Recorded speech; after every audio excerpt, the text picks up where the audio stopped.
ইউরোপে চলতি বছর অনিয়মিত অভিবাসন কমেছে এমন একটি সংবাদ প্রকাশ করেছে ইনফোমাইগ্রেন্টস। অনিয়মিত অভিবাসন কমার পেছনে বেশ কিছু কারণ রয়েছে। বিশেষ করে ইউরোপীয় ইউনিয়ন নানা উদ্যোগ গ্রহণ করেছে। যারা বিভিন্ন দেশ থেকে তৃতীয় দেশ হয়ে ইউরোপে প্রবেশ করতে চায় সেই প্রবেশ মুখ বন্ধ করা এবং সেসব দেশে নানা উন্নয়ন সহায়তা দেয়া, এগুলো ছিল ইউরোপীয় ইউনিয়নের কার্যক্রম। তাছাড়া ইউরোপের বিভিন্ন দেশে অভিবাসন নীতি কঠোর পদক্ষেপ কার্যকর করার পরিপ্রেক্ষিতে এই চলতি বছর 2024 সালে অনিয়মিত অভিবাসন কমেছে ইউরোপীয় ইউনিয়নে।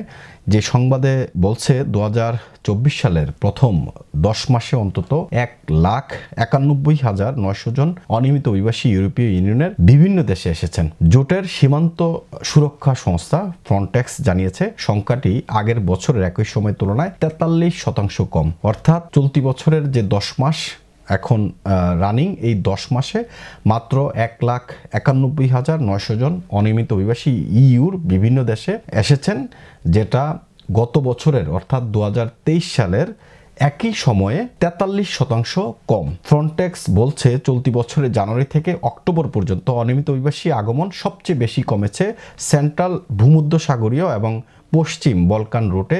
2023 সালের একই সময়ের তুলনায় এই দুটি রুটে আগমন কমেছে যথাক্রমে 62% এবং 80%। এক্ষেত্রে আমি একটি কথা বলবো, সেটি হচ্ছে মানব পাচারকারী চক্রের বিরুদ্ধে একটা লড়াইয়ের ঘোষণা তিউনিসিয়া এবং লিবিয়া কর্তৃপক্ষের সাথে যে ইউরোপীয় ইউনিয়নের চুক্তি, সেই চুক্তির পরিপ্রেক্ষিতে ইতালি অভিমুখে অভিবাসীদের সংখ্যা ক্রমশ কমেছে।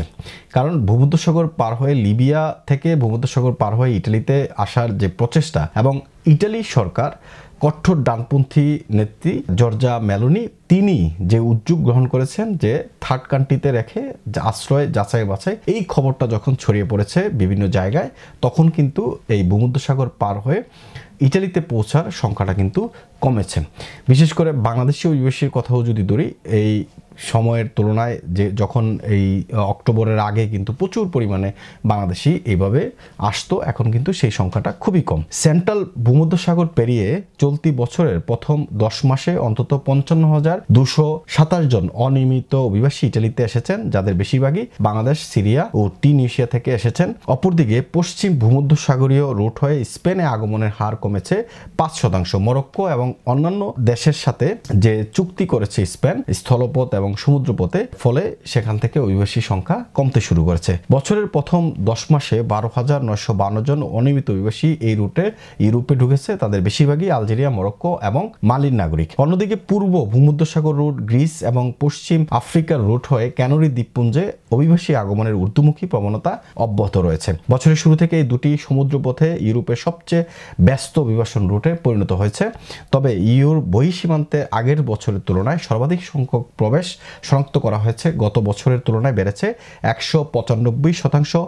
15,234 জন অনিয়মিত অভিবাসী স্থল সীমান্ত হয়ে ইউরোপে ঢুকেছেন।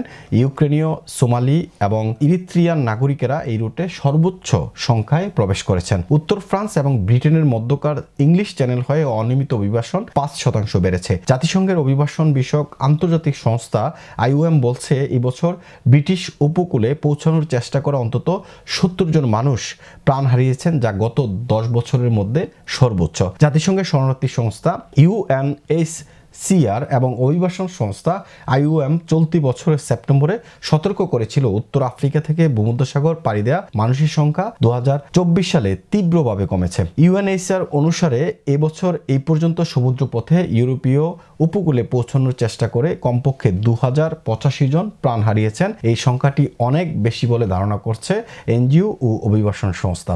সুতরাং এই প্রতিবেদন থেকে আমরা যেটা বুঝতে পেরেছি সেটা হচ্ছে ইউরোপের বিভিন্ন দেশে এখন কঠোর ডানপন্থীদের উত্থান, এবং তারা অভিবাসন নীতি নিয়ে যে বক্তব্য পেশ করছেন, যে আইন তারা তৈরি করছেন কিংবা যে আইন পাশ করতে চাচ্ছেন, সে সমস্ত আইনগুলো অনিয়মিত অভিবাসীদেরকে অনুৎসাহিত করছে।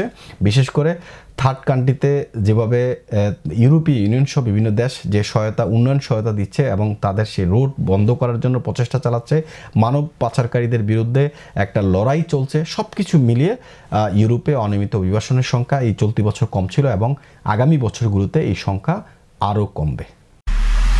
MIB সংবাদ ও সংবাদ সংশ্লিষ্ট অনুষ্ঠান দেখতে ভিজিট করুন www.mibtelevision.tv ও facebook.com/mibtelevision.tv এবং সাবস্ক্রাইব করুন youtube.com/mibtelevision এ।